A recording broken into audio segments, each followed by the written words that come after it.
नमस्कार मित्रांनो, Maharashtra nursing officers YouTube चॅनलमध्ये आपलं स्वागत आहे। आज आलेला आहोत CHO महाराष्ट्र 2023 म्हणजे 2023 मध्ये झालेला PYQ आपण बघत आहोत। ओके, PYQ 2023 CHO महाराष्ट्र म्हणजे काय? समुदाय आरोग्य अधिकारी 2023 मध्ये झालेले एग्जाम, त्याची क्वेश्चन पेपर आपण काय करत आहे? अनालिसिस करत आहोत। एपिसोड नंबर किती आहे? 4था, म्हणजे 3 एपिसोड आपलं कंप्लीट झालेला आहे। टोटल आपण 30 MCQ त्याच्यामध्ये डिटेल मध्ये बघितलेला आहोत। ओके, आता नेक्स्ट जे 31 ते 40 पर्यंत आहे, नेक्स्ट 10 क्वेश्चन आम्ही बघणार आहोत। ओके, आपण फुल डिटेल मध्ये बघणार आहोत। शक्यतो 30 प्लस समजा तुम्ही 30% पेक्षा जास्त MCQ जे आहेत PYQ चा रिपीटेड होऊ शकते 2025 CHO मध्ये। ओके, म्हणून आपण डिटेल मध्ये बघत आहोत। ओके, चला मग सुरुवात करूया या 4था नंबर एपिसोडची। चला, सगळ्यांनी पहिल्यांदा काय करायचंय? चॅनलला आणि व्हिडिओला सगळ्यांनी लाईक करायचंय, कमेंट करायचंय, कमेंट मध्ये फीडबॅक द्यायचा आहे बरं का। फीडबॅक इम्पॉर्टंट आहे। त्याच्यासोबत जे विद्यार्थी DMER DHS आणि नॉर्सेट त्याच्यासोबत CHO ची तयारी करत आहोत त्यांना ही चॅनल तुम्ही रेफर करू शकता बरं का, आणि सबस्क्राइब करा, त्याच्यासोबत बेल आयकॉन पण दाबा। ओके, चला मग सुरुवात करूया आजचे एपिसोडचे। बघा काय म्हणते आजचे क्वेश्चन।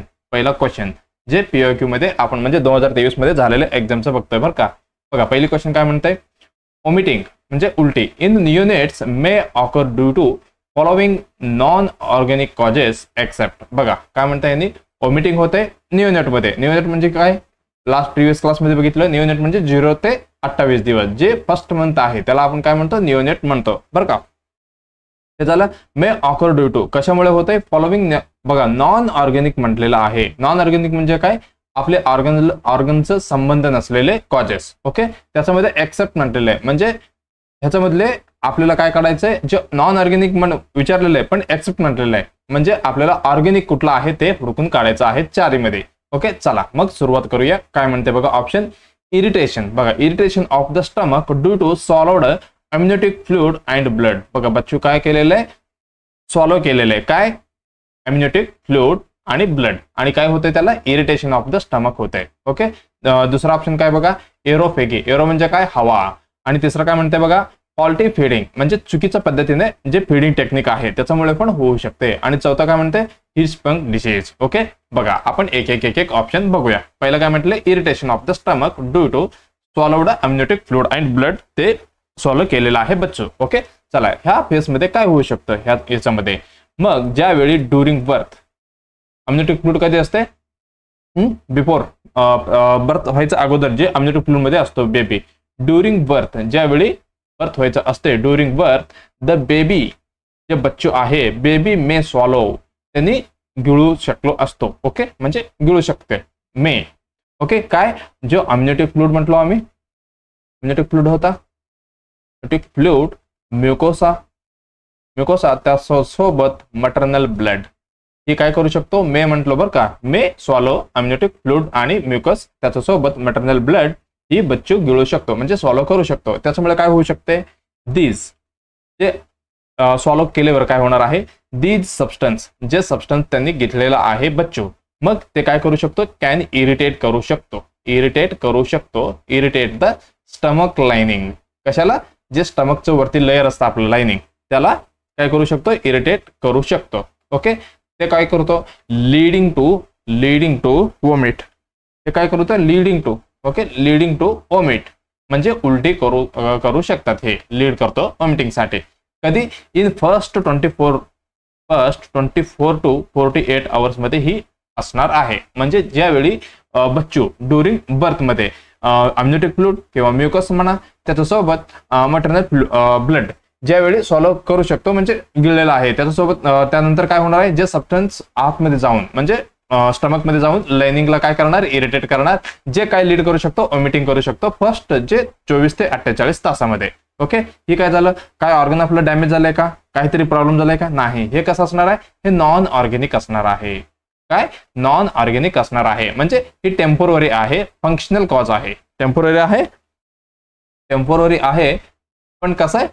फंक्शनल कॉज आहे, फंक्शनल कॉज। ओके, ऑर्गॅनिकचा काय संबंध आहे का? नाही। मग आपण काय करू शकतो ह्याच्यामध्ये मॅनेजमेंटमध्ये? ही युजली ही सेल्फ लिमिटिंग आहे. आपण काय करायचं नाही, ऑटोमॅटिक ज्यावेळी बघा आता स्वॉलो केले समजा अम्नियोटिक फ्लुइड, ते स्टमक लाइनिंग मध्ये इरिटेट करायले, ज्यावेळी ओमिटिंग करतील त्याच्यामधलं सगळे म्हणजे जे अम्नियोटिक फ्लुइड स्टमक मध्ये होते जे एम्प्टी होणार, मग हे काय सेल्फ काय म्हणू शकतो, सेल्फ लिमिटिंग आहे. म्हणजे स्वतःहून कमी होतात. कधी, ज्यावेळी स्टमक क्लिअर होणार, स्टमक काय म्हणू शकतो आपण एम्प्टी होणार, खाली झालं तर हे संपलं. म्हणजे हे 24 ते 48 तासामध्ये होते. ऑर्गॅनिक होते का, नाही, हे नॉन ऑर्गॅनिक असणार आहे. ओके, मग ही नॉन ऑर्गॅनिक आहे. आपल्याला ऑर्गॅनिक वाला हुडकून काढायचे, कारण इथे काय म्हटलेलं नाही, एक्सेप्ट म्हटलेलं आहे. मग ही पहिले जे ऑप्शन होतं जे चुकलं आपलं. ओके, दुसरं काय म्हणते बघा, एरोफेगी. एरोफेगी, एरोफेगी म्हणजे काय, एरो म्हणजे काय, हवा. हवा काय केले, फेगी म्हणजे काय, काय म्हणतो आपण, स्वॉलो. म्हणजे बच्चू काय स्वॉलो केलेलं आहे, स्वॉलोविंग ऑफ एअर. काय, स्वॉलोविंग ऑफ एअर, हवा स्वॉलो केलेला आहे. कशामध्ये, ह्याच्यामध्ये. मग ह्या वेळी काय होणार, कधी असंच हवा आपण पितो का, नाही. हे ड्युरिंग, कधी, ज्यावेळी बच्चूला फीड आपण करणार. ओके, ड्युरिंग फीडिंग बरं का. ऑफ्टन, ज्यावेळी काय होणार, often due to improper feeding. Improper feeding मध्ये काय म्हणू शकतो आपण, लॅचिंग. लॅचिंग बरोबर बसलं नाही तर ही हवा आत जाऊ शकतो. ओके, लॅचिंग, त्याच्यासोबत बॉटल फिडिंगमुळे, बॉटल फिडिंगमुळे पण होतात बरं का. हे बॉटल फिडिंग टेक्निक आपलं चुकलं तर ही होऊ शकते. म्हणजे जे बच्चू दूध पिताना किंवा फिडिंग करताना जी काय इम्प्रॉपरली असं केलं तर ज्याच्यामध्ये ती हवा सॉल्व करू शकतो. ओके, ज्यावेळी काय होणार आहे, पेशंटमध्ये काय दिसणार आहे आपल्याला, ही कॉज काय करतो, गॅस आणि रिगर्जिटेशन पण करतो. रिगर्जिटेशन काय करतो, रिगर्जिटेशन. ओके, त्याच्यासोबत अजून काय करू शकतो, माइल्ड वॉमिटिंग. काय, माइल्ड वॉमिटिंग पण करू शकतो. बघा आपण कशाबद्दल, हे पण काय प्रॉब्लेम होते का, म्हणजे आता ड्युरिंग फीडिंग, ज्यावेळी बच्चू फीड करत होता, ज्यावेळी हवा घेतले, याच्यामध्ये ऑर्गनचा काय संबंध आहे का, म्हणजे ऑर्गन कुठेतरी डॅमेज झाले, काहीतरी कॉज झाले का, नाही. ही पण कसं असणार आहे, हे पण नॉन ऑर्गॅनिक असणार आहे. नॉन ऑर्गॅनिक असणार आहे. मग मॅनेजमेंट काय करावं लागेल, आपल्याला त्यांना सांगावं लागेल, बाबा तुम्ही काय करा, प्रॉपरली फीडिंग पोझिशन जे आहे टेक्निक वगैरे व्यवस्थित सांगायचं त्यांना. फीडिंग पोझिशन म्हणा, आणि फ्रिक्वेंट बर्पिंग. बर्पिंग म्हणजे माहिती आहे ना, ज्यावेळी आपण फीडिंग कंप्लीट करतो, असं घ्यायचं आणि पाठीमागचं हे द्यायचं, ज्यावेळी जे हवा घेतलेलं असतं ते सोडतात. ओके, फ्रिक्वेंट काय म्हणू शकतो आपण, बर्पिंग. ओके, हे पण विचारू शकतो बरं का, हे पण तुम्हाला माहिती असायला पाहिजे. हे झालं दुसरा. हे पण असणार आहे का, नाही, हे पण गेलं. तिसरं काय म्हणते बघा, फॉल्टी फीडिंग टेक्निक, म्हणजे चुकीच्या पद्धतीने फीडिंग करणे. ओके, ह्याच्यामध्ये पण होऊ शकते का, हो होऊ शकतो. कशा पद्धतीने, ज्यावेळी आपण ओव्हर फीडिंग करणार बच्चूला, काय करू शकतो, ओव्हर फीडिंग. आणि त्याच्यासोबत अजून काय, फीडिंग टू रॅपिडली, एकदम फास्टली, आम्हाला जायचं घरी पटकन टाकतं बघा दूध वगैरे जास्त स्पीडने. बघा, ओव्हर फीडिंग म्हणजे जास्त, फीडिंग टू रॅपिडली, फास्ट पद्धतीने, म्हणजे जे प्रोसेस आहे फ्रिक्वेंटली स्पीड मध्ये. ओके, हे जास्त झालं ओव्हर म्हणजे. ओके, हे झालं फीडिंग, हे झालं. ओके, त्याच्यासोबत अजून काय म्हणू शकतो आपण, इम्प्रॉपर पोझिशन. इम्प्रॉपर पोझिशन, कधी, हे सगळे फीडिंग बद्दल बोलतोय बघा का, improper position of feeding. Okay, त्याच्यामुळे काय होऊ शकतं, ही काय म्हटलं ह्याच्या ऑप्शन मध्ये, फॉल्टी फीडिंग टेक्निकमुळे ही अवस्था होणार आहे. काय होणार आहे ह्याच्यामध्ये, जे इफेक्ट आपल्याला भेटणार आहे, हे काय करतो, लीड्स टू रिगर्जिटेशन आणि वॉमिटिंग. रिगर्जिटेशन आणि वॉमिटिंग कॉज करू शकतो. वॉमिटिंग कॉज करू शकतो बरं का. ही पण ऑप्शन असणार आहे का आपलं, नाही. हे पण कसं आहे, हे पण नॉन ऑर्गॅनिक आहे. कसं आहे, नॉन ऑर्गॅनिक कॉज आहे. ओके, मग हे पण जमलं. मग मॅनेजमेंट आपल्याला काय करावं लागेल, okay, correct feeding technique. Correct feeding technique आपल्याला सांगावं लागेल ते पेशंट, ते आईसाठी. Okay, correct feeding technique. मग ही पण असणार आहे का आपलं उत्तर, नाहीये. ओके, चला मग तिसरं उत्तर पण आपलं हे पण कॅन्सल झालं, हे पण कॅन्सल झालं. मग राहिलं कुठलं, हिर्शफंक डिसीज. हिर्शफंक डिसीज म्हणजे काय, एक मिनिट मी डायग्राम काढलं तुम्हाला दाखवतो. बघा, हे काय, हिर्शफंक डिसीज, हे काय, कंजेनायटल आहे, म्हणजे जन्मापासून, म्हणजे बिफोर बर्थ पासूनच ऑलरेडी हे आला आहे. ओके, त्याच्यामध्ये काय होते, मला वाटते मी माझा पहिला क्लास होता जे युट्यूब मधला, ज्याच्यामध्ये पहिल्या क्वेश्चनचं हिर्शफंक डिसीज बद्दल मी सांगितलं होतं, तुम्हाला लक्षात आलं असेल. ओके, हिर्शफंक हे काय, ही कंजेनायटल, ही काय, कंजेनायटल अब्सेन्स ऑफ, काय, congenital absence of ganglion cell. काय, गँग्लियन सेल, जे स्टमक मध्ये, सॉरी, हे इंटेस्टाइन मध्ये असणार आहे. Okay, ganglion cell. ओके, ही काय करणार, सेल इंटेस्टाइनल बावेल, इंटेस्टाइनल बॉवेलमध्ये बघा, जे आपलं जे समजा ही आहे नॉर्मल इंटेस्टाइन, ह्याच्यामध्ये गँग्लियन शेल असणार, ते काय करणार, पेरिस्टाल्टिक मोमेंट आहे आपलं जे, ओके, जे असं असं होते, म्हणजे जे पार्टिकल्स वगैरे असतात इंटेस्टाइन मध्ये ते ढकलावं लागतं ना त्याला, ते पेरिस्टाल्टिक मोमेंटमुळे पुढे होतात, त्याच्यामध्ये योगदान कशाचे, गँग्लियन शेलचे.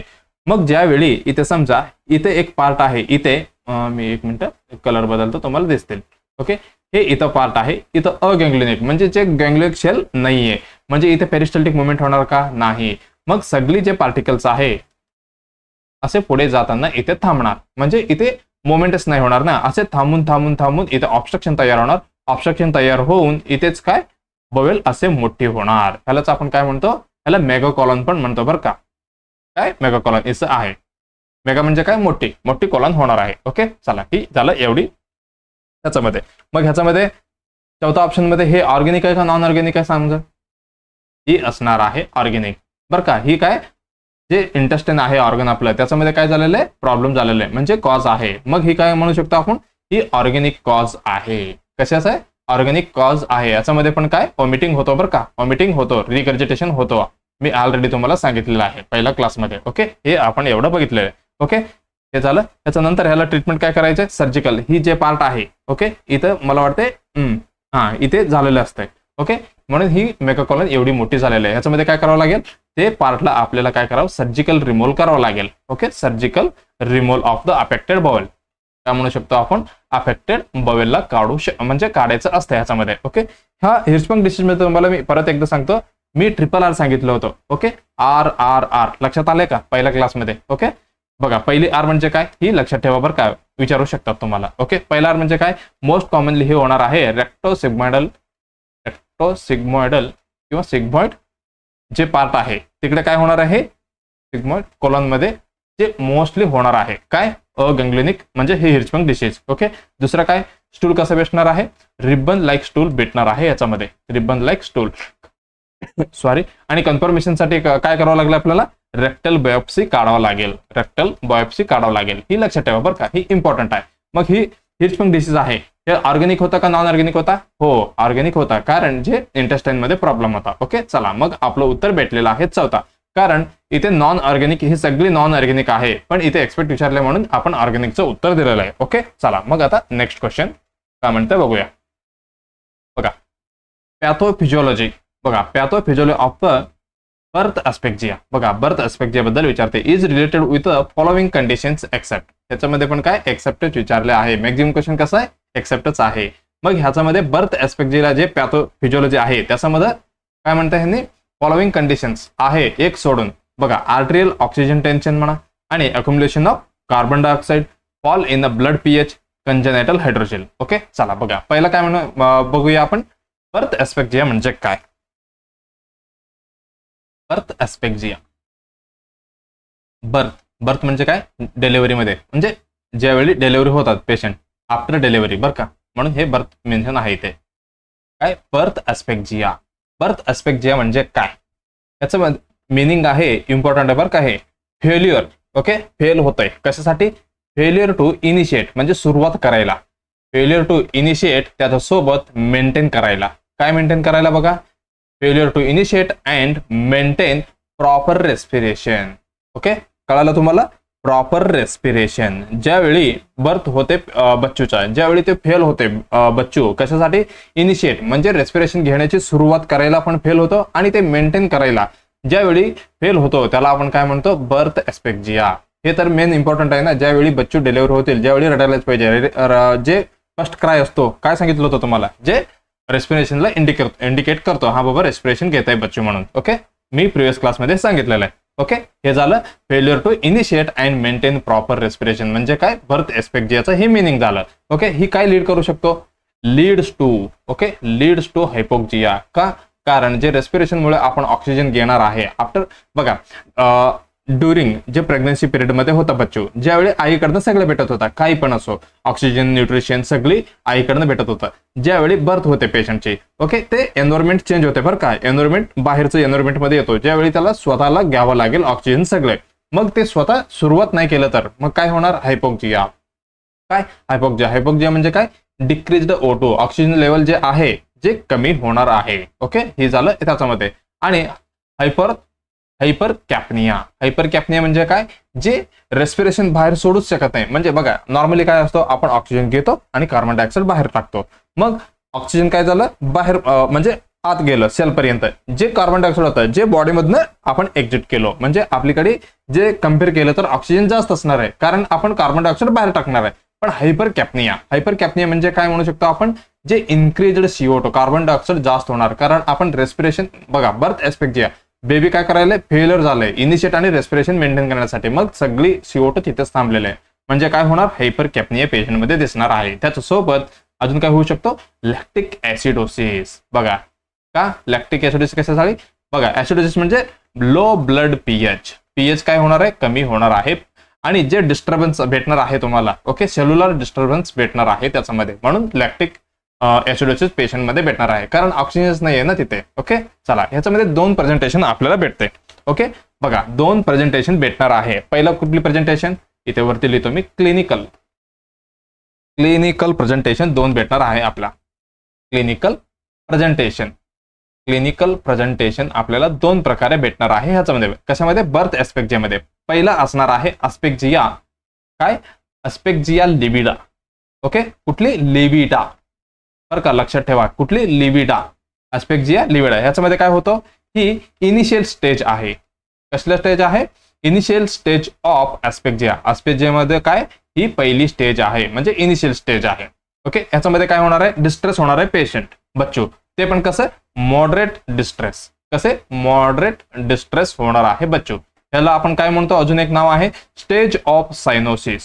हे कशाची स्टेज आहे, स्टेज ऑफ सायनोसिस. म्हणजे ज्यावेळी ही ऍस्पेक्जिया सुरुवात होणार, ज्यावेळी ऑक्सिजन प्रमाण बच्चूमध्ये कमी होणार, ज्यावेळी आपल्याला काय दिसणार आहे, सायनोसिस म्हणजे ऑलरेडी तुम्हाला माहिती आहे, डिस्कलरेशन ऑफ द स्किन. कशामुळे, जे ऑक्सिजन लेवल कमी झाल्यामुळे. ओके, मग ह्याच्यामध्ये अपगार किती असू शकतो, अपगार प्रिव्हियस क्लासमध्ये डिस्कशन केलेलं आहे, इम्पॉर्टंट बरं का, 4 to 6 एवढी स्कोर असू शकतो. हे झालं अस्पेक्जिया लिविडा. हे अस्पेक्जिया लिविडा हे काय झालं, इनिशियल स्टेज. ह्याच्या नंतर येणार आहे अस्पेक्जिया पेलिडा. कुठली, अस्पेक्जिया पेलिडा. हे दोन्ही एकत्र ह्याच्यामधलंच आहे बरं का. अस्पेक्जिया लिविडा झालं, त्याच्या नंतर काय, पेलिडा. जे काय होत आहे, इनिशियल स्टेज होता. मग हे काय असणार आहे, हे लेट स्टेज असणार आहेत. कसे, लेट स्टेज म्हणजे त्याच्या नंतर ही येणार आहे. त्याच्यामध्ये मॉडरेट होता डिस्ट्रेस, ह्याच्यामध्ये असणार आहे सिव्हिअर डिस्ट्रेस. बच्चू कसं असणार आहे, सिव्हिअर डिस्ट्रेस. त्याला आपण काय म्हटलं होतं, स्टेज ऑफ सायनोसिस म्हटलं होतं. त्याला आपण म्हणणार stage of shock. Okay, shock कशामध्ये होत, म्हणजे कशामुळे होतात ते पण सांगतो बरं का तुम्हाला मी, शॉक. आणि ह्याच्यामध्ये अपगार किती असणार आहे, अपगार स्कोर असणार आहे 0 to 3 बरं का, खूप कमी झालं.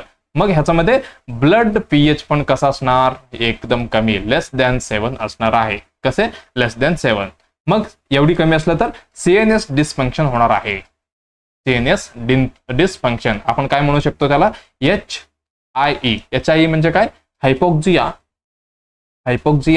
इस्चेमिक म्हणजे तेच आलं परत, काय, ऑक्सिजन लेवल कमी. ओके, एन्सेफॅलोपॅथी. ओके, एन्सेफॅलोपॅथी. बघा आता सीएनएस हे डिस्फंक्शन झाल्यामुळे पेशंट शॉक मध्ये जाऊ शकतो. बघा शॉक कशामुळे होतात, ओके, शॉक होऊ शकतो म्हटलं तुम्हाला मी. ह्या पेशंट मध्ये शॉक ड्यू टू कशामुळे होतात बाबा, शॉक होणार आहे, जे आपलं व्यासो मोटार सेंटर आहे, ओके, जे काय होणार आहे, फेल होणार आहे ह्याच्यामध्ये, म्हणजे फेल होणार आहे. बघा फेल झालं, ह्याचं काम आपल्याला माहिती असायला पाहिजे. बघा ही असणार आहे centre present. Okay, centre present in कुठे असणार आहे, ही असणार आहे एमओ म्हणजे मेडुला ऑब्लोंगेटामध्ये असणार आहे. ह्याचं काम काय करतो, हे काम काय करतो, ही मेंटेन करतो. काय मेंटेन करतो, मेंटेन डायमीटर ऑफ वेसल्स. कुठली वेसल, आपलं ब्लड वेसलचे डायमीटर मेंटेन करतो बरं का. ही ब्लड वेसलची मेंटेन करतो. म्हणजे जी वेसल्स आहे ती कसं असायला पाहिजे, छोटी असायला पाहिजे, व्यासो कॉन्स्ट्रिक्शन असायला पाहिजे किंवा व्यासो डायलेशन असायला पाहिजे, ही मेंटेन करतो. कोण, व्यासोमीटर सेंटर. ही फेल झालेलं आहे, कशामुळे, शॉक ड्यू टू शॉकमुळे. ओके, व्यासोमीटर सेंटर फेल झाले. मग काय इथं चुकतंय त्याचं, maintain diameter of blood vessels. मग ही सगळी काम करायचं सोडणार. ओके, मग त्याचं काय होतं, इफ सेंटर फेल झालं तर काय होणार, जी सगळी जनरलाइज्ड काय होतं, जनरलाइज्ड व्यासो डायलेशन. म्हणजे कसं होणार आहे, सगळी वेसल्स डायलेशन होणार. डायलेशन झाले की काय होणार, शॉक ऑटोमॅटिकली येणार आहे पेशंटमध्ये. ओके, लक्षात आलं तुम्हाला. बघा शॉक कशामुळे, जे मोटर सेंटर आहे ते फेल होणार.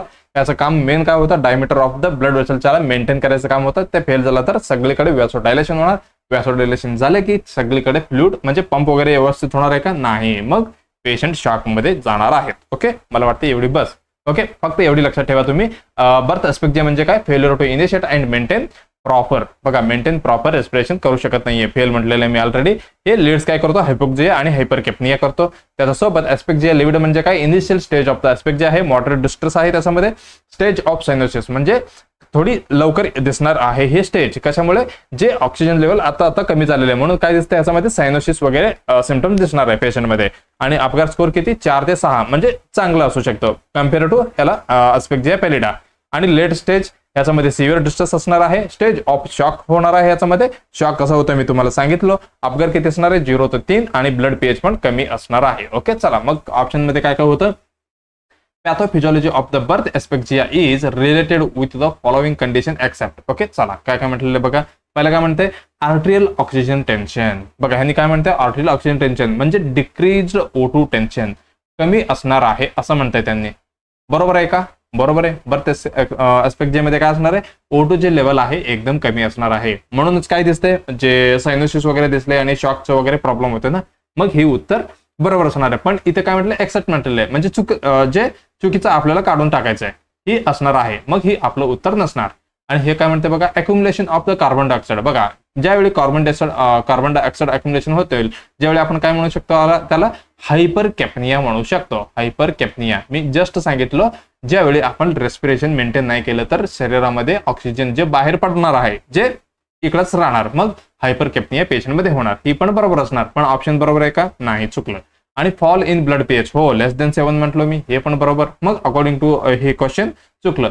मग चौथा काय म्हणते बघा, कंजेनायटल हायड्रोसिल. हायड्रोसिल म्हणजे काय, जे आपली मी डायग्राम आणलो, एक मिनिट बघा. पहिलं सांगतो मी काय, हे फ्लूइड कलेक्शन होणार आहे. कुठे होते, फ्लूइड कलेक्शन इन कुठे, जे आपलं टेस्टिस आहे त्याच्या साईडला. काय म्हणू शकतो तुम्ही, टुनिका वेजनालिस. टुनिका वेजनेल्स कुठे, around the testis. Around the testis diagram दाखवलं तुम्हाला, पटकन लक्षात येतील. ओके, हे झालं कंजेनायटल हायड्रोसिल. ह्याचा आणि बर्थ एस्पेक्जिया काय संबंध आहे का, नाही, ह्याचा संबंध नाहीये. मग आपलं उत्तर जाणार आहे कुठले, हेच उत्तर आपलं बरोबर असणार आहे. चौथं उत्तर बरोबर. चला तुम्हाला डायग्राम दाखवतो आणि नेक्स्ट क्वेश्चनला जाऊया आपण. बघा हीच आहे, ही नॉर्मल आहे. ओके, कुठे आहे बघा, टुनिका वेजनेल्स इथं आहे. ज्या एरियामध्ये काय भरलेलं आहे, इथे हायड्रोसिल म्हणजे पाणी भरलेलं आहे, फ्लूइड भरलेलं. ओके, याला आपण काय म्हणतो, हायड्रोसिल म्हणतो. याचा आणि बर्थ एस्पेक्जियाचा काय रिलेटेड आहे का, नाही, त्याचा काही संबंध नाहीये. ओके, चला मग आता नेक्स्ट क्वेश्चन काय म्हणते बघूया. बघा काय म्हणते, out of the following disease. बघा खाली दिलेले फॉलोइंग ऑप्शन डिसीज मध्ये व्हिच डिसीज इज एराडिकेटेड ग्लोबली. बघा काय म्हणते, ग्लोबली म्हणजे वर्ल्ड वाईड एराडिकेट कुठली डिसीज झालेला आहे तुम्हाला विचारते त्यांनी. ओके, पहिला ऑप्शन दिलेला आहे स्वाईन फ्लू, दुसरा आहे polio, small pox, measles. Okay, चला आपण एक एक पहिला आपण काय बघू, एराडिकेटेड म्हणजे काय बघू. काय बघायचं आपल्याला, पहिला बघायचं एराडिकेशन. एराडिकेशन म्हणजे काय, आणि ह्याच्यामध्ये अजून एक वर्ड येतो एलिमिनेटेड. दोन्हीमध्ये कन्फ्युजन नाही व्हायचं, दोन्ही सांगून टाकतो मग तुम्हाला. एराडिकेशन म्हणजे काय, त्याच्यामध्ये आपण काय म्हणू शकतो, टीयर आउट फ्रॉम रूट. म्हणजे आपण काय म्हणू शकतो मराठीमध्ये, उकडून फेकणे. रूट म्हणजे बघा, रूट पासनं आपल्याला काय करायचंय, tear out from root. Okay, सगळे काढून टाकायचं आहे असं म्हणायचंय. आणि ही डिसीजचे जे पॉझिटिव्ह एजंट आहे, जे काय असणार, नेगेटिव्ह म्हणजे काय, अब्सेंट असणार आहे. बघा इथे काय असणार आहे, अब्सेंट असणार आहे. ही आपल्याला लक्षात घ्यायला पाहिजे. ओके, ही इम्पॉर्टंट पॉईंट आहे. ओके, एराडिकेशन बद्दल. आणि तिसरा काय म्हणू शकतो आपण, नो ट्रान्समिशन. आता बघा पॉझिटिव्ह एजंटच नाहीये, मग ट्रान्समिशन होणार आहे का ते डिसीज, नाही, नो ट्रान्समिशन. मग ही ट्रान्समिशन नाही होणार ही डिसीज. ओके, ह्याच्यामध्ये आपल्याला काय कळलं, tear out from the road.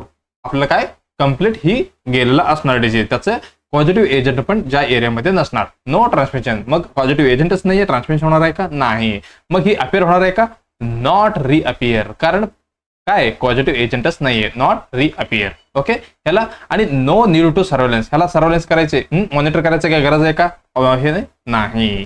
No need to सर्व्हायलन्स करायची काय गरज नाहीये, कारण ह्याची पॉझिटिव्ह एजंट नाहीये आणि डिसीज पण परत रिअपिअर होणार नाहीये. आणि ह्याला आपण काय वर्ल्ड वाईड एरडिकेट असं म्हणू शकतो. ओके, ज्या एरियामध्ये गेलेलं आहे. ओके, वर्ल्ड वाईड गेले का असं विचारले त्यांनी कुठली डिसीजचे. ओके, चला अजून काय होतं, एरडिकेशन होतं आणि एलिमिनेटेड. एलिमिनेटेड म्हणजे काय, दुसरं काय, एलिमिनेटेड आणि एरडिकेशन मध्ये थोडी तुम्हाला डिफरन्स माहिती असायला पाहिजे. ओके, एलिमिनेटेड बद्दल बघा, ही असणार आहे डिसीज एजंट. जे डिसीज एजंट होता ते कसं असणार आहे, प्रेझेंट असणार आहे. ओके, काय असणार आहे, प्रेझेंट असणार आहे. जे पॉझिटिव्ह एजंट होता, ओके, पॉझिटिव्ह एजंट जे होता ते काय प्रेझेंट असणार आहे. मग त्याच्यामध्ये जे ट्रान्सफ्युजन होणार आहे का, येस, ट्रान्सफ्युजन स्टॉप असतो. ओके, ट्रान्सफ्युजन एकदम बंद होणार आहे का, नाही. ट्रान्सफ्युजन ऑफ डिसीज स्टॉप झालेलं असतो, पण होऊ शकतं का, होऊ शकतो. Transfusion of disease stop. Okay, incidence कसं असतो, झिरो इन्सिडेन्स असतो बरं का. हे ह्याचं कशाबद्दल झालं, ही एलिमिनेटेड बद्दल झालं. ह्याचं सर्व्हेलन्स करायची गरज आहे का, ओके, यस, सर्व्हेलन्स नीड आहे ह्याला. ओके, कंटिन्यू बघावं लागतं ह्याला. ओके, रिअपिअर आहे का, येस, ही रिअपिअर होऊ शकतो, कारण पॉझिटिव्ह एजंट काय प्रेझेंट आहे. एवढं तुम्हाला लक्षात असायला पाहिजे. ओके, चला मग पहिलं ऑप्शन काय म्हटलंय बघा, स्वाईन फ्लू H1N1 म्हणजे काय, स्वाईन फ्लू हे काय H1N1 आहे. ही बघा, हिचं मोड ऑफ ट्रान्समिशन काय आहे, याची एअरब्रोन. काय एअरबोर्न, अजून काय म्हणू शकतो आपण, रेस्पिरेटरी सिक्रेशन वगैरे हे ह्याच्यामध्ये आहे. बघा, ही काय म्हणताय, एरडिकेटेड ग्लोबली ही एरडिकेटेड आहे का, नाही. आपण अजून सुद्धा ह्याची व्हॅक्सिन घेतो. आणि ही कसं, ही सीझनल येतात बरं का, सीझनल प्रत्येक वर्षी येतात, अजून पण येतात. इंडियामध्ये पण इन्क्लूड आहे. ही एरडिकेट नाही झालेलं आहे. आणि पोलिओ एरडिकेट झाले का, बघा, पोलिओ काय, ही पोलिओ इंडियामध्ये फ्री झालेला आहे. ओके, इथे मी लिहितो, India declared free from polio. अजून नाही, असं नाही म्हणत आहे त्याला. कधी केले, इंडिया डिक्लेअर्ड पोलिओ फ्री कधी केले, इन 2014 मध्ये हे केलेलं आहे. एरडिकेटेड फ्रॉम ग्लोबली आहे का, बघा, आपल्या देशामध्ये नाहीये, पण ग्लोबली आहे का, नाही. पण ही प्रेझेंट आहे अजून पण बरं का. प्रेझेंट इन पोलिओ बद्दल बोलताय बरं का, पोलिओ प्रेझेंट इन कुठले सगळ्यांना माहिती आहे. एक आहे पाकिस्तान, ओके, आणि दुसरं आहे त्याच्या साईडचं अफगाणिस्तान. या दोन्ही देशामध्ये अजून पण ही अफगाणिस्तान, ओके, अफगाणी आणि पाकिस्तानमध्ये ही डिसीज अजून पण काय अवेलेबल आहे. अवेलेबल म्हणजे अजून पण आहेत बरं का, अफगाणिस्तान आणि त्याच्यामध्ये, कारण इथे काय पोलिओ वगैरे टाकूच देत नाही तिथले. ओके, चला मग हे काय झालं, पोलिओ बद्दल झालं. मग एरडिकेटेड आहे का, नाही, हे पण गेलं. मिजल्स आपण रुटीन इम्युनेशन मध्ये देतो, मग एरडिकेट झालं, कम्प्लीट एरडिकेटेड झालं असेल तर देत होतं का, नाही, हे पण एरडिकेट नाहीये. ओके, बघा, ह्याला 2023 मध्ये काय करायचंय, एरडिकेशन करायचंय. हे गव्हर्नमेंटचे काय एम आहे, म्हणजे गोल आहे, हे पण लक्षात असू द्या. ओके, हे झालं, हे पण राहिलं. मग राहिलं कुठलं, स्मॉल पॉक्स. मी ऑलरेडी तुम्हाला सांगितलेलं आहे. स्मॉल पॉक्स ऑलरेडी काय झालेलं आहे, एरडिकेटेड झालेलं आहे. मला वाटतं मी प्रिव्हियस क्लासमध्ये पण तुम्हाला एकदा सांगितलेलं आहे. ओके, बघा, ह्याचे लास्ट केस कधी भेटलं होतं, लास्ट केस वर्ल्डमध्ये कधी भेटलं होतं, वर्ल्डमध्ये भेटलं होतं 26 ऑक्टोबर बरं का.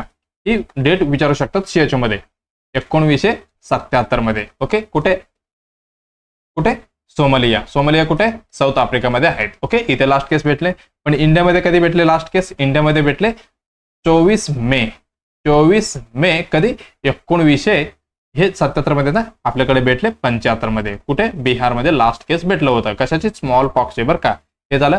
आणि एरडिकेट, ओके, एरडिकेशन कधी झाले, एरडिकेटेड कधी झालेलं आहे, हे झाले 8 मे 1980 मध्ये हे झालेलं आहे. पण इंडियामध्ये कधी, हे वर्ल्ड मधलं आहे बरं का, हे वर्ल्ड मधलं झालं. आणि इंडियामध्ये कधी झाले, इंडियामध्ये इंडिया कधी डिक्लेअर केले, फ्री फ्रॉम स्मॉल पॉक्स. हा बाबा, आपल्याकडे आम्ही फ्री झालेलो आहे असं डिक्लेअर कधी केले, 1977 मध्ये केलेला आहे. कधी, 1977 मध्ये. आणि वॅक्सिन कधी बंद केले, हा बाबा, आता जे स्मॉल वॅक्सिन जे आहे त्याला आता गरज नाहीये, म्हणजे काय म्हणू शकतो आपण, डिस्कंटिन्यू कधी केले, डिस्कंटिन्यू वॅक्सिन, हे पण विचारू शकतात. 1982 मध्ये वॅक्सिन डिस्कंटिन्यू केले. ओके, ही एरडिकेटेड ग्लोबली, म्हणजे ग्लोबली काय एरडिकेट झालेला आहे. एरडिकेट ग्लोबली किंवा वर्ल्ड वाईड म्हणू शकता तुम्ही. ओके, वर्ल्ड वाईड हे काय ही एरडिकेट झालेलं आहे. ओके, मग आपलं उत्तर कुठले? आपलं उत्तर असणार आहे स्मॉल पॉक्स, तिसरे उत्तर. ओके, चला आता नेक्स्ट क्वेश्चनला जाऊया. कुठे आहे बघा, नेक्स्ट क्वेश्चन काय म्हणते? PQLI. ओके, PQLI म्हणजे काय? Physical quality of life index. Okay, ह्याची लॉंग फॉर्म एनएस दिलेलं आहे बरं. आणि इन्क्लूड्स फॉलोइंग इंडिकेटर्स एक्सेप्ट. बघा, 3 दिलेलं आहे, सॉरी 4 ऑप्शन दिलेले आहे. ह्याच्यामध्ये काय एक्सेप्ट म्हटलेलं आहे, एक चुकीचं आहे. कशाबद्दल? PQLI जे काय इंडिकेटर्स मधला, आणि सगळं बाकीचं बरोबर आहे. एक आपलं जे चूक आहे ते आपल्याला हुडकून काढायचं आहे. बघा, सुरुवात करूया आपण. PQLI. PQLI म्हणजे काय? Physical quality of life index. हे कोणी दिले? By Morris D Morris. कोण? Morris by D Morris. कोण? मॉरिस बाय मॉरिस नाही, मॉरिस डी मॉरिस असं नाव आहे जे सायंटिस्ट आहे, त्यांनी ही दिलेले. कधी? लक्षात ठेवा, काय इम्पॉर्टंट नाहीये. 1979 मध्ये यांनी दिलेलं आहे. ओके, याच्यामध्ये आपण काय करतो? मेजर काय करतो म्हणजे कशासाठी यूज करतो आपण? हे आपण ह्याच्यामध्ये बघणार आहे. Quality of life. बघा, काय क्वालिटी ऑफ लाईफ, जे आपलं जीवन कसं आहे त्याचं क्वालिटी बघायचं आपल्याला. ओके, त्याच्यासोबत अजून काय म्हणू शकतो आपण? Or well being of life. Well being of life हे दोन्ही आपण ह्या इंडेक्स मध्ये मेजर करणार आहे. ह्याचं कंपोनेंट काय असणार आहे? कंपोनेंट काय असणार आहे? कशाची? PQLI. लॉंग फॉर्म करायचं नाही, ऑलरेडी दिलेले physical quality of life index मधलं ह्याच्यामध्ये असणार आहे. ओके, तुमच्या घरी तुम्ही काय काय भरता? कुठली बिल भरणार आहे तुम्ही? Example, light bill, current bill, electrical bill, त्याच्यासोबत वॉटर बिल, पाणी बिल, हे सगळे बिल भरता ना. ओके, PQLI मध्ये तुम्हाला काय लक्षात ठेवायचे? बिल लक्षात ठेवायचं आहे. काय बिल? बी म्हणजे काय? Basic literacy. आय म्हणजे IMR, इन्फंट काय मॉर्टॅलिटी रेट. एल म्हणजे काय? Life expectancy. बरं का, लाईफ एक्सपेक्टन्सी इम्पॉर्टंट आहे, लक्ष देऊन ऐका. Life expectancy at age. असं नाही की तुम्ही आज एक पेशंटचं काय करता, समजा माझं तुम्ही काय करता? PQLI स्कोर काढता. एक समजा एक काढता तुम्ही, ज्यावेळी जे ॲट एज करेक्ट टाइमला किती एज आहे त्याच्यावरती काढणार. बरं का, ॲट द बर्थ असं नाही काढणार आहे. खूप वेळा क्वेश्चन मध्ये जे क्वेश्चन विचारतात इथे काय विचारतात त्यांनी? लाईफ एक्सपेक्टन्सी ॲट बर्थ म्हणून तुम्हाला म्हणजे कन्फ्युजन साठी विचारतात. पण लक्षात ठेवा ॲट एज ही उत्तर बरोबर असणार आहे तुमचं. ओके, बघा, बेसिक लिटरसी, IMR आणि लाईफ एक्सपेक्टन्सी ही कशावरती असणार आहे? ही focus on people's actual living condition बद्दल ही कळणार आहे ते त्यांना ह्याचं स्कोर अनुसार. काय काय असू शकतं त्याच्यामध्ये? बघा, बेसिक लिटरसी, एज्युकेशन आलं. ओके, एज्युकेशन, हेल्थ बद्दल आलं. IMR म्हणजे हेल्थ बद्दल. अजून काय? ही लाईफ एक्सपेक्टन्सी वगैरे. ओके, सर्वायवलचं किती वर्ष जिवंत राहू शकतं वगैरे हे कशामध्ये? PQLI मध्ये आलंय. ओके, स्कोर पण विचारू शकतो बरं का. स्कोर किती? 0 ते 100 स्कोर असणार आहे. किती? 0 ते 100 स्कोर. ओके, चला मग काय काय म्हटलेलं आहे ह्यांनी? पहिलं ऑप्शन मध्ये म्हटलंय इन्फंट मोर्टॅलिटी सगळ्यांना माहिती आहे. प्रिव्हियस क्लासमध्ये आपण बघितलंय IMR. ओके, इन्फंट मोर्टॅलिटी मध्ये काय काय होतं? Number of infant death. Infant म्हणजे काय? इन्फंट डेथ, इन्फंट न्यूनेट वेगळे बरं का. इन्फंट म्हणजे काय? 0 to 1 इयर, म्हणजे 0 to 1 इयर पर्यंत असतो बच्चू, त्याचं इन्फंट डेथ. काय म्हणू शकतो आपण? Before 1 year of age. जे बच्चूचं एज पर किती? 1000 लाईव्ह बर्थ मध्ये आपण ही रेशो काढणार आहे. ओके, बर्थ काय म्हणू शकतो आपण? बर्थ. ओके, हे इंडिकेट काय करतो? हेल्थकेअर इंडिकेट करतो. न्यूट्रिशन बद्दल सांगतो, न्यूट्रिशनल कंडिशन आणि लिव्हिंग कंडिशन बद्दल ही इन्फॉर्मेशन देतो IMR. ओके, मग हे उत्तर बरोबर आहे का? येस. हे कुठे? बिल मध्ये कुठे? आहे, म्हणजे ही इन्फंट मोर्टॅलिटी इम्पॉर्टंट आहे, हे कंपोनंट आहे बरं का. आणि लाईफ एक्सपेक्टन्सी ॲट 1 म्हटलेलं आहे. ओके, हे 1 नाहीये, स्पेलिंग मिस्टेक झाले आपलं. ही एज आहे. ॲट एज म्हटलंय, हे ॲट एज 1 म्हटलेलं आहे. ओके, 1 वर्षाचं नाहीये, फक्त एवढीच बरं का. हे झालं दुसरं ऑप्शन. ओके, हे पण आपलं आहे का? बघा, बिल मध्ये लाईफ एक्सपेक्टन्सी ॲट एज असं मेन्शन केलेलं आहे. ओके, हे पण ऑप्शन मध्ये असतं. ओके, चला ही पण बरोबर असणार आहे. लिटरसी आहे का? बरोबर. लिटरसी कुठे आहे? बेसिक लिटरसी म्हणजे काय माहिती आहे का? लिटरसी म्हणजे काय? लिटरसी म्हणजे काय असतो? Percentage of people. लिटरसी म्हणजे काय? Percentage of people. किती एज असतो? आता समजा एक 5 वर्षाचा बच्चू आहे, त्याचं लिटरसी तुम्ही कसं काढणार?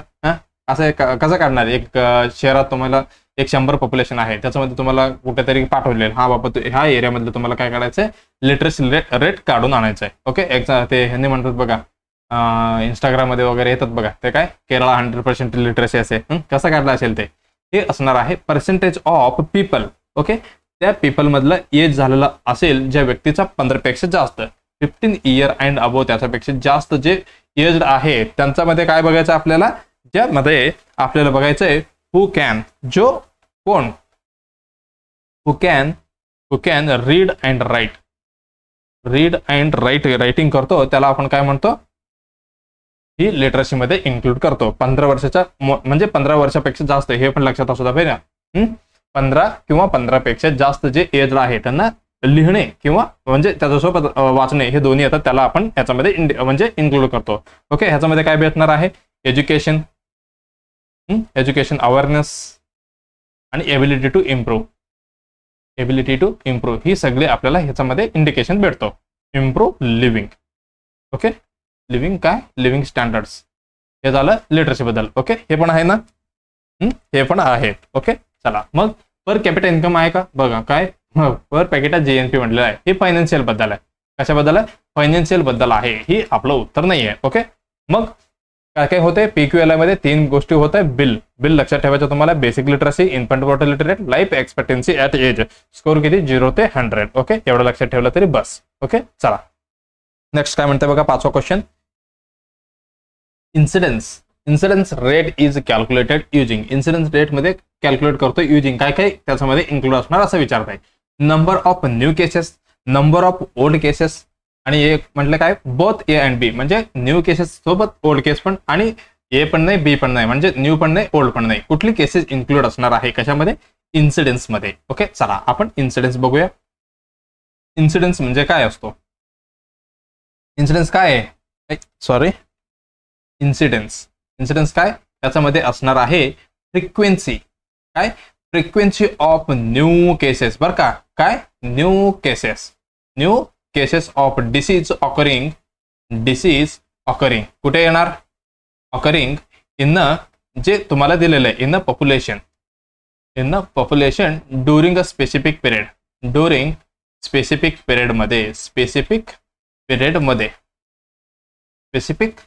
मध्ये ऑफ अ टाइम, त्या टाइम आणि जे पॉप्युलेशन दिलेलं आहे त्याच्यामध्ये काय, फ्रिक्वेन्सी ऑफ न्यू केसेस, हे नोट करून घ्या. काय, न्यू केसेस, इन्सिडेंट्स मध्ये नोट करून घ्या. इन्सिडेंट्स मध्ये फक्त काय, न्यू केसेस जे आपण बघणार आहे, जे आउटब्रेक वगैरे होतात इन्सिडेंट्स मध्ये, frequency of new cases of disease occurring, okay, in the population during specific period of a time. Okay, ह्याच्यामध्ये एवढं भेटले. ह्याच्यामध्ये काय रिफ्लेक्ट करू शकतो आपण, रिस्क ऑफ डेव्हलपिंग डिसीज, काय, डेव्हलपिंग डिसीजचा आपल्याला ह्याच्यामध्ये कळते बरं का. ओके, हे झालं. अजून एक ह्याच्यामध्ये तुम्ही कन्फ्युजन होऊ शकता इन्सिडेंट्स मध्ये, आणि अजून काय एक आहे प्रिव्हेलन्स मध्ये, आणि ह्याच्यामध्ये बघा प्रिव्हेलन्स मध्ये काय कळतो, प्रिव्हेलन्स मध्ये काउंट कुठली असणार आहे, ह्याच्यामध्ये असणार आहे number of all existing cases, जे एक्झिस्टिंग केसेस आहे या ज्या एरियामध्ये, गिवन एरियामध्ये एक्झिस्टिंग केसेस कुठली पण असो ऍट गिवन टाइम मध्ये, जे आपण दोन्ही इन्क्लूड करणार आहे प्रिव्हेलन्स मध्ये. ओके, त्याच्यामध्ये काय करू शकतो आपण, न्यू केसेस पण ह्याच्यामध्ये येतात, आणि जे ओल्ड केसेस आहे हे दोन्ही पण ह्याच्यामध्ये येतात. पण जे काय होतं आपलं इन्सिडेंस होत आहे ह्याच्यामध्ये न्यू केस ओनली ह्याच्यामध्ये येणार. फक्त न्यू केसेस आले की इन्सिडेंस मध्ये काउंट होणार, आणि प्रिव्हेलन्स म्हणजे जे ऑलरेडी होता आणि नवीन पण, म्हणजे एक्झिस्टिंग केसेस ऑल सगळे न्यू आणि जे ओल्ड वाले. ओके, मग आपलं उत्तर काय असणार आहे, incidence rate calculated new cases only. मग नंबर ऑफ न्यू केसेस एकदम बरोबर, नंबर ऑफ ओल्ड केसेस चुकलं, ए आणि बी दोन्ही आहे का, नाही, हे दोन्ही मधलं नाही का, बरं, हे आपलं पहिलं उत्तर बरोबर असणार आहे. ओके, चला मग नेक्स्ट क्वेश्चन कडे बघायचं आहे आपल्याला. बघा काय म्हणते, नालगोंडा टेक्निक. नालगोंडा काय आहे, नाव कशामुळे पडलंय हे पण विचारत नाही, पण तुम्हाला माहिती असायला पाहिजे. ज्यावेळी तुम्ही काम करायला जाईल सीएचओ म्हणून, ऑफिसर म्हणून, ज्यावेळी तुम्ही नालगोंडा टेक्निकने असं काम करा, ते कोणीतरी विचारलं तर नालगोंडा हे काय, ज्यावेळी काय सांगणार, इज यूज फॉर, कशासाठी नालगोंडा टेक्निक यूज करणार असे प्रश्न आहे. बघा, chlorination of water, defluoridation of water, आणि आयसो हे काय म्हटलंय, आयोडायझेशन ऑफ अ साल्ट, आणि डिक्लोरिनेशन ऑफ अ वॉटर. बघा, नालगोंडा टेक्निक कशासाठी आपण यूज करणार आहोत असं विचारतंय. ओके, चला थोडक्यात आपण बघूया नालगोंडा टेक्निक. कुठली? नालगोंडा टेक्निक. नालगोंडा टेक्निक काय याचा मिनिंग काय असतो नलगोंडामध्ये? नालगोंडा टेक्निक ही काय? ही वॉटर ट्रीटमेंट मेथड आहे. काय? Water treatment method. Water treatment method म्हणजे वॉटरला आपण ट्रीट करणार. ओके, कशासाठी? Remove fluoride. काय करणार आपण? जो फ्लोराईड आहे वॉटरमध्ये, फ्लोराईड फ्रॉम ड्रिंकिंग वॉटर. जे आपण पिणारे पाणी आहे त्याच्यामध्ये जे फ्लोराईड असतो त्याला आपण काय करणार आहे? काढणार आहे. कुठल्या टेक्निकने? नालगोंडा टेक्निकने काढणार आहे. त्याचं पर्पज काय? कशामुळे काढायचं? हा, राहू दे की ते पण पिऊया की नाही. त्याचं पर्पज आहे जे आपल्याला काय करायचंय? Reduce fluoride concentration. जे कन्सन्ट्रेशन आहे फ्लोराईडचं कन्सन्ट्रेशन बरं का, कन्सन्ट्रेशन इन कुठे? जे ड्रिंकिंग वॉटर आहे, जे आपण पिणार आहोत पाणी, ड्रिंकिंग वॉटर मधलं ते काय काढायचं आपल्याला? फ्लोराईड काढायचं आहे. कशासाठी? To safe level. जे सेफ लेवलला आपण प्यायला पाहिजे. ओके, जास्त पण नाही व्हायला पाहिजे. ओके, नॉर्मली किती असायला पाहिजे? 0.52. ओके, लक्षात घ्या 0.5 to 0.8 ppm. ओके, मला वाटतं इकडे दिसणार का? ओके, दिसतील. ओके, हे काय परत लक्षात घ्या 0.5 to 0.8 ppm. ppm म्हणजे काय हे पण विचारू शकतो तुम्हाला. पार्ट्स पर मिलियन. ओके, हे झालं. 1 ppm म्हणजे काय म्हणू शकतो आपण? 1 ppm equal to 1 mg per litre. हे पण म्हणू शकतो आपण. ओके, हे झालं. हे कशाबद्दल झालं? हे झालं 0.5 to 0.8 ppm. हे काय मिनिंग? पार्ट्स पर मिलियन. ओके, चला. हे काय नालगोंडा टेक्निक कशासाठी यूज करतो आपण? Water treatment method. Remove the fluoride. काय काढायचं आपल्याला? जे फ्लोराईड आहे वॉटरमध्ये म्हणजे ते पिण्याच्या पाणीमध्ये जे आपल्याला काय करायचं? कमी करायचं. Reduce the fluoride concentration in the drinking वॉटरमध्ये. ओके, ज्या वेळा फ्लोराईड कमी जास्त होतं त्याच्यामध्ये काय होऊ शकतो? समजा जे फ्लोराईड आहे, जे जास्त झाला तर काय होणार आहे? म्हणजे एक्सेस घेतल्यावर काय होणार आहे आपल्यामध्ये हे पण माहिती असलं पाहिजे ना. त्याच्यामध्ये होणार आहे डेंटल किंवा स्केलेटल फ्लोरोसिस होतो बरं का. म्हणून आपल्याला एवढी जास्त पिण्याच्या पाण्यामध्ये नाही घ्यायचं आहे. ओके, त्याचं ट्रीटमेंट काय करू शकतो आपण? काय करू शकतो याच्यामध्ये? एक करू शकतो आरओ वॉटर पिऊ शकतो किंवा आपलं नलगोंडा टेक्निक ने ते काय आपल्याला काढून टाकायचं आहे. ओके, हे झालं. एक्सेस झाल्यावर ज्यावेळी कमी होते पाणीमध्ये मग काय होणार? डेंटल कॅरीज होणार. काय? डेंटल कॅरीज होऊ शकतो. मग आपल्याला काय करावं लागते? जे ऍड करायचं फ्लोराईड परत ऍड करायचं. ऍड फ्लोराईड इन वॉटर परत ऍड करायचं म्हणजे एक मेंटेन आपल्याला म्हणजे एक लेवल आपल्याला मेंटेन करायचं. कुठली? 0.5 to 0.8. ओके, हे नलगोंडा टेक्निक म्हटलं तुम्हाला मी. नलगोंडा टेक्निक मध्ये काय करणार? जे एलम आणि लाईम ऍड करणार. ओके, एडिशन ऑफ एलम आणि लाईम ऍड करणार. आणि कशासाठी? वॉटर कोगुलेशन साठी. ह्याच्यामध्ये काय होणार आहे? वॉटर फिल्टर होणार आहे. ओके, फिल्टर्ड वॉटर होणार आहे. ओके, जे फ्लोराईड आहे जे काढून टाकणार याच्यामध्ये. ओके, नलगोंडा कशासाठी म्हटले? ही फर्स्ट डेव्हलप्ड इन कशामध्ये? एक डिस्ट्रिक्ट होता. कुठली? नलगोंडा डिस्ट्रिक्ट होता. कुठे आहे? ही आंध्र प्रदेशमध्ये आहे. या डिस्ट्रिक्ट मध्ये ही केलेला आहे. डिस्ट्रिक्ट मधला आहे. ओके, कुठे हे वॉटर ट्रीटमेंट कुठे केले? Developed in the Nalgonda district Andhra प्रदेशमध्ये आहे. म्हणून याचं नाव काय पडले? नालगोंडा टेक्निक पडलेलं आहे. ओके, चला मग ऑप्शन मध्ये काय होते बघूया. बघा ऑप्शन मध्ये काय म्हटलेलं आहे? Chlorination of water. Okay, chlorination होते का? क्लोरिनेशन म्हणजे काय? क्लोरिनेशन हे काय? हे डिसइन्फेक्टंट आहे. डिसइन्फेक्टंट. मग हे काय करणार? किल पॅथोजन. जे पॅथोजन वगैरे असतात त्याला काय करतो? किल करतो. मग हे आपण यूज करणार आहे का? नाही. डिफ्लोरिनेशन ऑफ वॉटर म्हणजे जे रिमूव्ह करायचं आहे. बरोबर आहे का? येस. याच्यामध्ये आपण रिमूव्ह ऑफ जे एक्सेस काय होतं? जे फ्लोराईड होतं ते आपण काढत होतो. कशामध्ये? नलगोंडा टेक्निकमध्ये. मग हे उत्तर बरोबर असणार आहे. हे बघा काय म्हटलंय बघा. आयोडायझेशन ही कशामध्ये? हे कशाचं रिलेटेड आहे? हे असणार आहे आयोडीन डेफिशियन्सीचं रिलेटेड आहे. ओके, हे उत्तर असणार आहे का? नाही. हे पण उत्तर नाही. मग क्लोरिनेशनचं आहे का? डिक्लोरिनेशन हे ज्यावेळी एक्सेस क्लोरिनेशन असेल ज्याला काढायला काय म्हणतो आपण?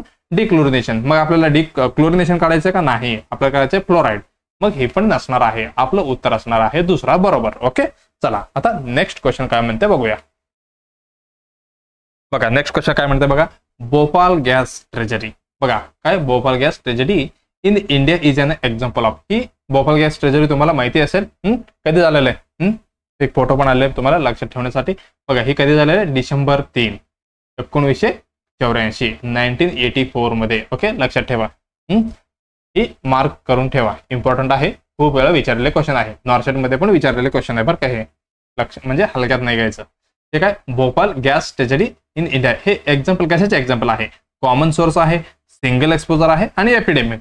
यांनी काय म्हणते, कंटिन्यूज एपिडेमिक म्हणजे प्रत्येक वेळी होतात का, जे सिलेक्टेड एरियामध्ये, आणि प्रोपगेटेड एपिडेमिक सीजनल म्हणजे आता समजा पर हिवाळ्यात होत्या का, किंवा प्रत्येक दिवाळीला होते का, असं सीजनल आहे का, हे नाही.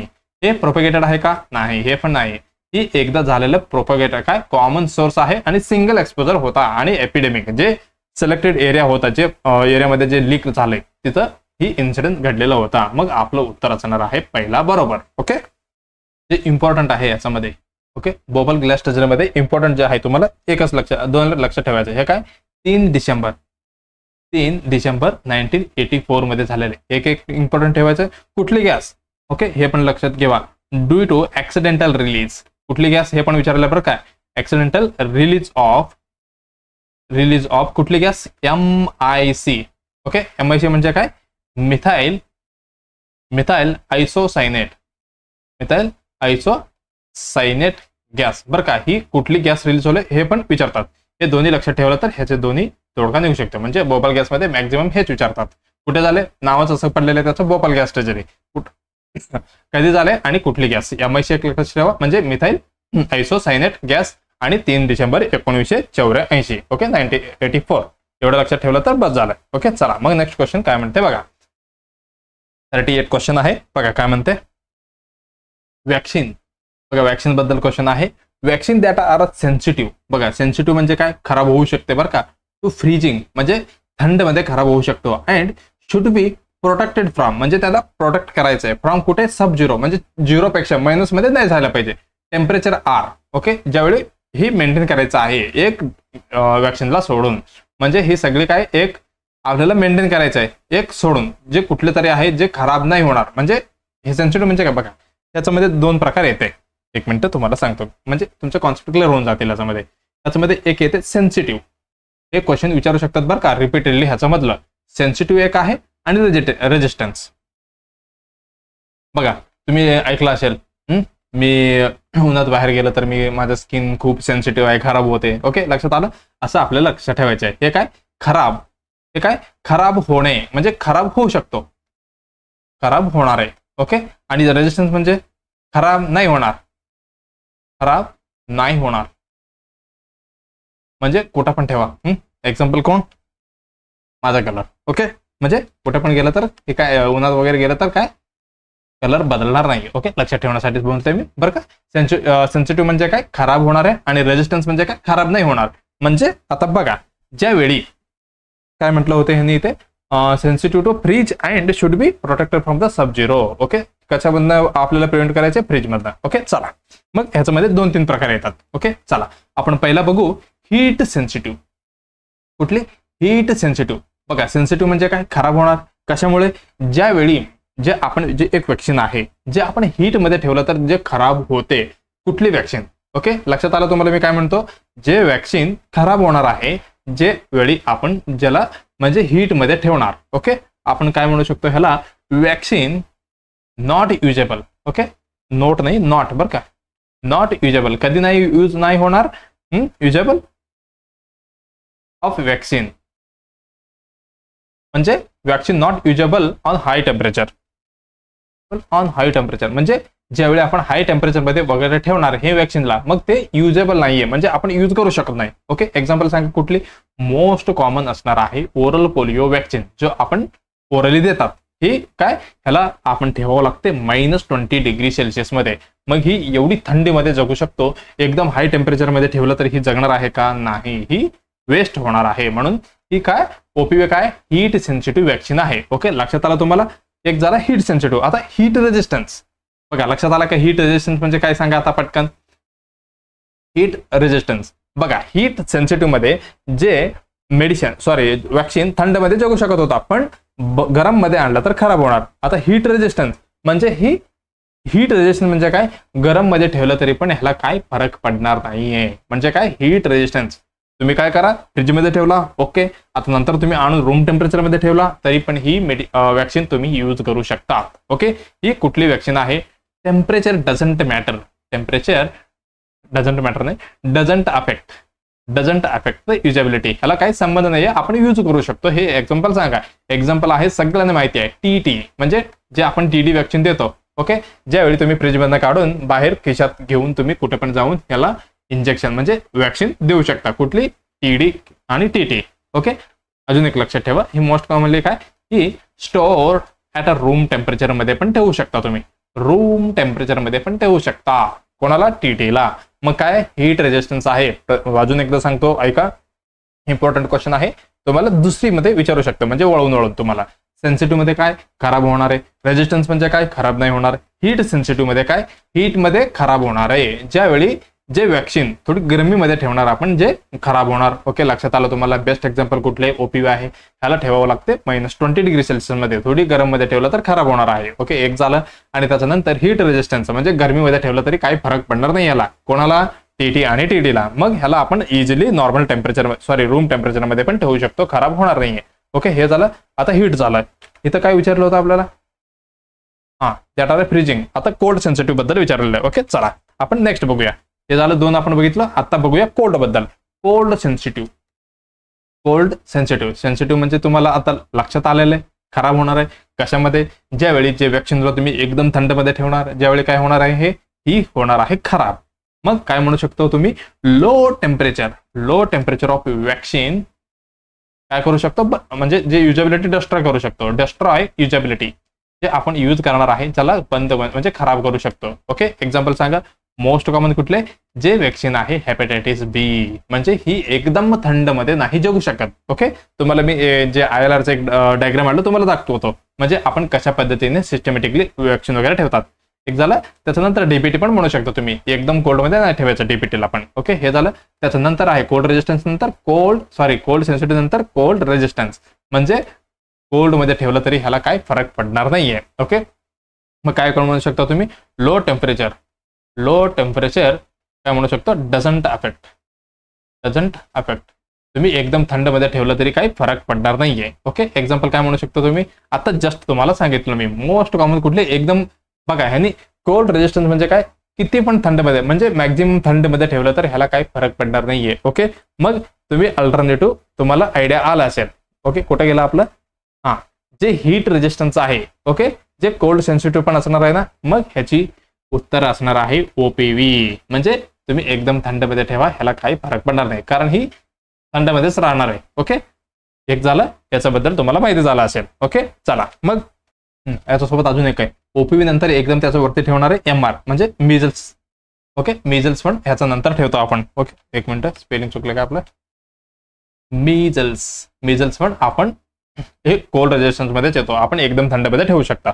ओके, म्हणून हे काय, हे दोन्ही वॅक्सिन आहे ना ILR मध्ये. ओके, ILR मध्ये एकदम कसं कुठे बॉटमला ठेवणार आहे आपण. ओके, चला मग चला काय म्हणते बघा, कोलेरा म्हणताय बघा, vaccine that are sensitive to freeze. कोलेराला कुठे ठेवणार आपण, हे 2 to 8 डिग्री सेल्सिअस मध्ये ठेवणार.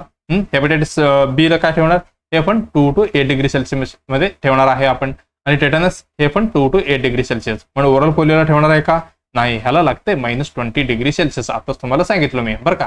मग क्वेश्चन मध्ये काय होता, vaccine that are sensitive to freezing. बघा काय, sensitive to freezing and should be protected from sub zero. बघा, protected from sub zero temperature are except म्हटलेलं आहे. मग आपले उत्तर जाणार आहे ओरल पोलिओ वॅक्सिन. ओके, एकदम थंड लागतं ह्याला. हे बाकीचं काय, ह्याला आपण प्रोटेक्ट करायचं आहे सब-झिरो टेम्परेचर मधनं. ह्याला करायचं आहे का, एक्सेप्ट म्हटलेलं आहे, नाही, मग गरज नाहीये. मग आपलं उत्तर कुठली बरोबर असणार आहे, चौथा ओरल पोलिओ वॅक्सिन. बघा, WHO recommended vaccine storage conditions. Okay, sensitive to heat म्हणजे खराब होणार आहे हीटने. कुठली, oral polio vaccine, measles, DPT, yellow fever, BCG ही असं सिस्टमॅटिकली आहे. मोस्ट सेन्सिटिव्ह कुठली, ओपीव्ही. आणि मोस्ट इकडे बघा, सेन्सिटिव्ह टू कोल्ड म्हणजे थंडीमध्ये ही जगू शकत नाहीये. मोस्ट सेन्सिटिव्ह हेपॅटायटिस बी. त्याच्यानंतर हे DTP, DPT, DT, TD वगैरे. ओके, हे बघा लिस्ट सेन्सिटिव्ह, ह्याला कुठे पण ठेवा, काही फरक पडणार नाही. कोल्डमध्ये पण ठेवा, इकडे इकडे पण ठेवा. ओके, टीटी बद्दल तुम्हाला सांगितलं मी. ओके, हे बघा, हे काय ILR आहे, काय म्हणू शकतो, ice lined refrigerator. Refrigerator. Okay, त्याला आपण ILR म्हणतो बरं का. कुठे असणार आहे हे, CHC मध्ये आणि PHC मध्ये वगैरे असतात बरं का. बघा एकदम खाली बघा, ह्याच्यामध्ये ILR इकडे लिहू मी, कुठं गेलं ILR. बघा हे काय ILR आहे, ILR. याचं सिस्टमॅटिक बघा, एकदम थंड मध्ये ठेवायचं असेल तर काय ठेवावं लागेल आपल्याला, OPV ठेवायला लागेल. त्याच्या नंतर काय MR येतो. ओके, हे पण सिस्टमॅटिकली तुम्हाला माहिती असायला पाहिजे. त्याच्यानंतर BCG आणि JE, हे रट्टा मारला तरी चालेल, तुम्हाला CHO झालं तरी हे सगळं लक्षात असायला पाहिजे बरं का. त्याच्यासोबत त्याच्यावरती रोटा नंतर ठेवणार TT आणि TD. ओके, त्याच्यावरती येणार DPT आणि कुठली IPV. त्याच्यानंतर येणार पेंटा PCV, पेंटा आणि PCV. मग हेपॅटायटिस बी नंतर एकदम सगळे वरती ठेवणार तुम्ही डायल्युएंट्स. ही तुमच्या लक्षात असायला पाहिजे, इम्पॉर्टंट आहे ज्यावेळी तुम्ही कोल्ड चेन वगैरे मेंटेन करायचं असेल तर. आता तुम्ही जस्ट बघितलं कशामध्ये, OPV एकदम काय हीट सेन्सिटिव्ह आहे, मग याला थंडमध्ये ठेवावं लागेल तुम्हाला. ओके, चला मग नेक्स्ट ऑप्शन नेक्स्ट क्वेश्चन बघा. नेक्स्ट क्वेश्चन काय म्हणते बघा काय म्हणते, tuberculosis is a specific infectious disease which is caused by. बघा TB जे आहे डिसीज, ते कुठले स्पेसिफिक डिसीज आहे, ते कॉज्ड बाय कुठली पॉझिटिव्ह एजंट काय आहे असं विचारते त्यांनी. पहिला आहे काय M. लेप्रे, हे काय M. Tuberculosis, E. कोलाई आणि शिगेला. सगळ्यांना मला वाटतं एकदम इझी क्वेश्चन असणार तुमच्यासाठी. ओके, हे काय M. Leprae. Okay, Mycobacterium leprae, हे काय कशामध्ये, ही लेप्रसीचं आहे बरं का. ही लेप्रसीचं काय, लेप्रसीचं पॉझिटिव्ह एजंट असणार आहे. ओके, ह्याला अजून एक काय हेन्सन डिसीज म्हणून म्हणतात बरं का. हेन्सन डिसीज, हे जे सायंटिस्ट आहे ना त्यांनी हे शोध केला, म्हणजे नाव ठेवलेलं, काम केलं म्हणून त्याचं नाव ठेवलेलं आहे. हे काय M. लेप्रे झालं. M. ट्युबरक्युलोसिस सगळ्यांना माहिती आहे, हे TBचं एजंटिव्ह आहे, पॉझिटिव्ह एजंट आहे. हे आपलं उत्तर बरोबर असणार आहे. आणि E. कोलाई बद्दल आपण डिस्कस केलेलं आहे. हे शिगेला, हे UTI बरं काय, युरिनरी ट्रॅक्ट इन्फेक्शन मध्ये मोस्ट कॉमन हेच भेटणार आहे. ओके, हे काय शिगेला काय आहे, ही बेसिलरी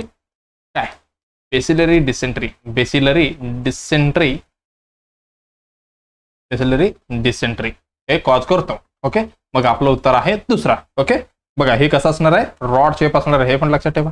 रॉड शेप्ड कुठली, ही आपली ट्युबरक्युलोसिस, मायकोबॅक्टेरियम ट्युबरक्युलोसिस. ओके, चला हे काय ट्युबरक्युलोसिस बद्दल आणले बघा. हे काय ट्युबरक्युलोसिस बॅक्टेरिया असं आहे बघा. ही रॉड शेप आहे का तुम्हाला दिसलंय. आणि न्यू TB गाईडलाईन जे आलेलं आहे नवीन. ओके, ही इम्पॉर्टंट आहे, ह्याच्याबद्दल मला वाटतं इम्पॉर्टंट आहे. एक क्वेश्चन तुम्हाला नक्की येऊ शकतात. ओके, मेनली हेच लक्षात ठेवा. ओके, जे इथोम्बोटल आहे, ओके, ही एक्झिट केलेलं आहे आणि मॉक्सिफ्लॉक्झासिन हे आत आणलेलं आहे. म्हणजे ह्याला जे आपण अगोदर देत होता, ओके, हे काय कॉज करायचं, ही आय म्हणतो बघा, ही कलर ब्लाइंडनेस मध्ये वगैरे साईड इफेक्ट होता बघा. लक्षात घ्या, ही काय केलेलं आउट केलेलं आहे आणि मॉक्सिफ्लॉक्झासिन आणलेलं आहे. मग सध्या कसं आहे, ओल्ड रेजिमेंट कसं होतं, 6 महिन्याचं होतं ट्रीटमेंट, आता 4 महिन्याचं झालेलं आहे. आणि 2HR जडी होता, आता काय 2HB ZM आहे, ही पण लक्षात ठेवा. ओके, चला मग नेक्स्ट क्वेश्चन काय म्हणते बघूया. डेंग्यू व्हायरस बघा, dengue virus are transmitted by infected away. एकदा मला वाटते कुठले तरी नॉर्सेट एक्झाम मध्येच डेंग्यू हे काय आहे असं विचारलं होतं, म्हणजे व्हायरस आहे का बॅक्टेरिया असेल. ओके, कुठले पण क्वेश्चन कुठे पण येऊ शकतात बरं का, सगळे आपल्याला इम्पॉर्टंट देऊन अभ्यास करायचा आहे. Okay, dengue virus are transmitted by the infected एअरमुळे, मॉस्किटोमुळे, वॉटरमुळे का ड्रॉपलेटमुळे, कशामुळे ही पसरते आपल्याला बघायचं आहे. बघा डेंग्यू बद्दल आपण थोडक्यात बघूया. ही पण CHO मध्ये खूप इम्पॉर्टंट आहे बरं का. डेंग्यू, मलेरिया ही सगळे आपल्याला तुम्हाला प्रिव्हेन्शन करावं लागेल ज्यावेळी तुम्ही ऑन ड्युटी मध्ये जाईल. याचं इन्क्युबेशन पिरियड आहे 8 ते 10 दिवस. हे सगळे इम्पॉर्टंट आहे, तुम्हाला क्वेश्चन विचारू शकतात. आणि ह्याचं एजंट कसा पसरणार आहे, ह्याचं फॅमिली काय डेंग्यूचं फॅमिलीचं नाव आहे अर्बो व्हायरस. काय अर्बो व्हायरस, अरबी व्हायरस नाही आहे बरं का, अर्बो व्हायरस आहे. आणि हे कुठल्या ग्रुपमध्ये बिलॉंग करते, ही करतो फ्लेवी व्हायरस. कुठली व्हायरस, फ्लेवी व्हायरस मध्ये बिलॉंग करते. आणि ह्याचा सब ग्रुप बघा, ग्रुप आहे आणि त्याच्यासोबत सब ग्रुप आहे किती, डेंग्यू व्हायरस. डेंग्यू व्हायरस मध्ये पण किती, त्याच्यामध्ये अजून 4 प्रकार आहेत. ओके, 1, 2 हे सगळे त्याचे टाईप आहे बरं का. ही काय टाईप आहे, 1, 2, 3 आणि 4. त्याच्यामध्ये एकदम डेंजरस कुठला आहे हे पण माहिती असायला पाहिजे. हे काय मोस्ट डेंजरस आहे, दुसरा मोस्ट डेंजरस आहे बरं का. ही मोस्ट डेंजरस आहे दुसरा. आणि तिसरा काय, हे लेस डेंजरस, हे एवढं नाही आहे. दुसरं एवढं लक्षात ठेवा, हे दुसरं काय मोस्ट डेंजरस आहे, तुम्हाला एवढं लक्षात असायला पाहिजे. आणि अजून काय म्हणू शकतो ह्याच्याबद्दल, मोड ऑफ ट्रान्समिशन कसं पसरणार आहे ही डेंग्यू. ओके, ही असणार आहे vector borne disease. Vector borne disease असणार आहे. कशामध्ये पसरते हे? ही पसरणार आहे ॲडिस इजिप्टाय. जे ॲडिस इजिप्टाय जे वेक्टर आहे त्याच्यामुळे ही पसरणार आहे. कसा दिसतो तो दिसायला? ही टायगर मस्किटो पण म्हणतात त्याला. टायगर मस्किटो डायग्राम आणलो तुम्हाला दाखवतो मी. Tiger mosquito. ओके, हे झालं. आणि हे पण लक्षात ठेवा की फक्त कधी चावतो? Day time feeder. Day time feeder. Okay, एक एक्झाम्पल येतो तुमच्याकडे. तुम्हाला ज्यावेळी मलेरिया आणि डेंग्यूचा डिफरन्शिएट करायचा असतो. एक पेशंट आले तुमच्याकडे एकदम फिवर घेऊन आणि ब्रोकबेन फिवर आणि फिवर वगैरे आहे समजा. तुम्हाला फक्त काय करायचंय? कॉज ओळखायचं, म्हणजे जे कुठं चावलं असेल, म्हणजे मस्किटो कुठं चावला असेल त्या बाजूला जे आहे. समजा 4th स्टँडर्डमध्ये शाळेला जातो ते पोरगा आणि तुमच्याकडे कंप्लेंट घेऊन आले, असं मच्छर चावलेलं आहे, डेंग्यू झालेलं आहे. ओके, मग ज्यावेळी तुम्ही कुठे जाणार? व्हिजिटिंगसाठी कुठे जाणार? मग तुम्हाला जावं लागतं स्कूलला, कारण हे चावणार आहे डे टाइमला. ज्यावेळी बच्चू डे टाइमला स्कूलमध्ये असतो तिथं चावलं असेल ना हे, म्हणून हे लक्षात ठेवा. डे टाइम ठीक आहे, हे फीडर आहे. ज्यावेळी नाईटला पण लक्षात जाऊ द्या, नाईटचं कधी? मलेरियामध्ये नाईट चावतो. ओके, हे डी फॉर डे लक्षात ठेवा. डेंग्यू. ओके, एवढं झालं. आणि सर्व्हेलन्स. ओके, जे सर्व्हेलन्स आहे हे क्लीन वॉटरमध्ये लक्षात ठेवा. क्लीन वॉटरमध्ये. डर्टी वॉटरमध्ये कुठलं तुम्ही कॉमेंटमध्ये सांगा. क्लीन वॉटरमध्ये ही जगतो बरं का. एवढं तुम्हाला लक्षात आलं असेल. ओके, चला मग ऑप्शन काय होतं? एअरमध्ये होते का? नाही. मस्किटो. ओके, कुठली? ते पण टायगर मस्किटो. कुठली मस्किटो? Tiger mosquito. वॉटरमध्ये हो, पण क्लीन वॉटरमध्ये. एवढं पण ट्रान्समिटेड डायरेक्टली नाहीये, हे वॉटर इनडायरेक्टली होतात बरं का. आणि ड्रॉपलेट. मग उत्तर आहे आपलं दुसरं. ओके, चला मग आपली 10 क्वेश्चन झाले आणि बाकीचे क्वेश्चन नेक्स्ट व्हिडिओमध्ये, फायनल व्हिडिओ असणार, त्याच्यामध्ये आपण सगळं कंप्लीट करू. त्याला आपण काय म्हणतो? ही आहे tiger mosquito. Tiger mosquito. Tiger सारखं दिसतं ना तुम्हाला. ओके, हे झालं. त्याच्यानंतर dengue virus transmitted by cycle. बघा असे पसरणार आहे. त्याच्यासोबत काय काय सिम्पटम्स असणार आहे? Eye pain, muscle pain, bone pain, joint pain, rashes. त्याच्यामध्ये टॉर्निकेट वगैरे बांधून चेक करतात बरं का. Nausea, vomiting, headache, fever. Okay, ही सगळी इम्पॉर्टंट आहे तुमच्यासाठी. ओके, चला मग बाकीचे आपण नेक्स्ट क्लासमध्ये बघणार आहोत. मग सगळ्यांनी आता काय करायचंय? चॅनलला लाईक करायचंय आणि कॉमेंटमध्ये फीडबॅक द्यायचा आहे. काय द्यायचं आहे? फीडबॅक. कसं वाटतं तुम्हाला हे क्लासेस आणि कशाबद्दल तुम्हाला व्हिडिओ क्लासेस पाहिजे असेल तर तुम्ही कॉमेंट करू शकता. त्याच्यासोबत शेअर करा. जे विद्यार्थी CHO, DMER, DHS, त्याच्यासोबत मराठीमध्ये नॉर्सेटचं वगैरे, म्हणजे जे विद्यार्थी नॉर्सेटचं तयारी करतो आणि मराठीमधला आहे त्यांना ही चॅनल रेफर करा आणि सबस्क्राईब करायला विसरू नका आणि बेल आयकॉन जावा, म्हणजे ज्यावेळी तुम्हाला व्हिडिओ येतील तुम्हाला इंटिमेशन भेटणार आहे. ओके, चला मग लवकरात भेटूया नेक्स्ट व्हिडिओमध्ये. धन्यवाद.